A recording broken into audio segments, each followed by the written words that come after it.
Okay, for this last problem, for our last formula, we have our final velocity squared equals our initial velocity squared plus 2 times by acceleration times by delta x. So first thing I'm going to do is write out our variables.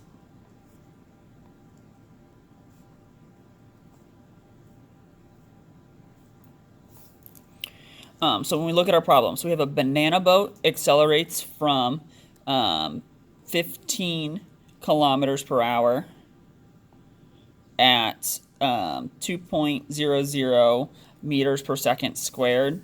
How far has it traveled when it reaches 30 kilometers an hour?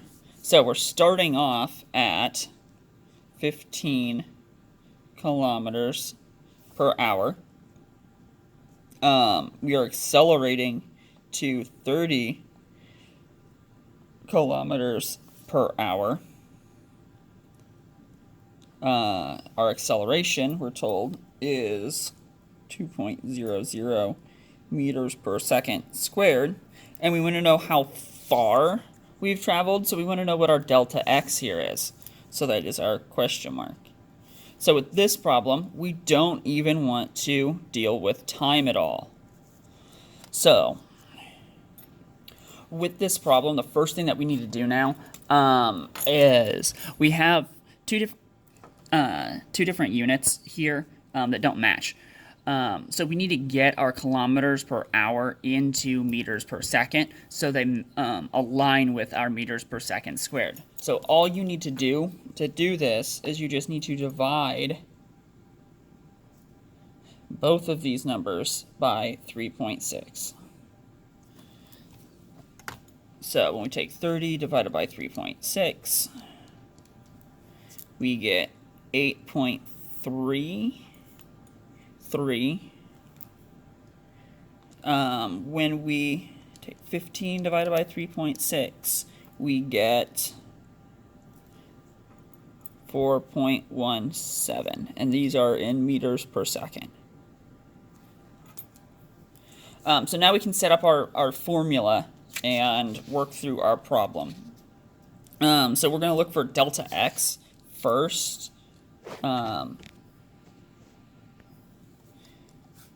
So VF squared equals VI squared plus 2a delta x. So the first thing I'm going to do is subtract VI squared over. So we end up with VF squared minus VI squared equals 2a delta x. So then we need to just divide both sides by 2a.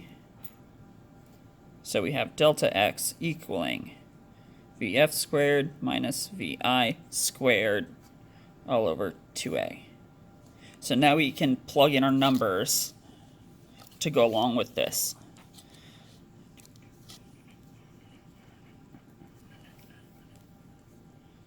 .33 minus squared minus 4.17 squared divided by 2 times by 2.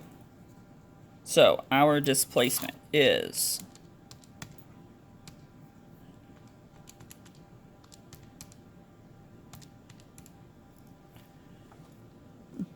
13.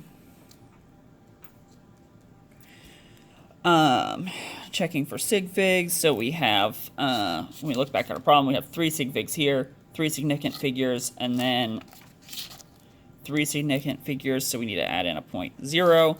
And with displacement, since we're talking about our velocity was in meters per second and our acceleration is in meters per second squared, our displacement is going to be meters. So there is our answer.